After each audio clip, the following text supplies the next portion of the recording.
Hello, my name is Ciora. I am the plant manager here at Schroeder Industries. In front of me here I have a 28-gallon tank and a 12-gallon tank. There's a lot of confusion that we're making plastic tanks. We are not making plastic tanks. We are making cross-linked polyethylene tanks. I would like to demonstrate today the durability and strength of these tanks by using a sledgehammer and giving them a few whacks.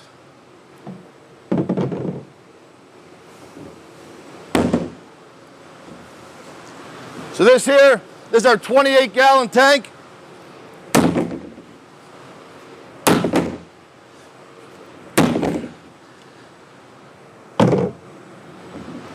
As you can see, there's no damage to the tank. A few scuff marks, but no damage. This is our 12-gallon tank.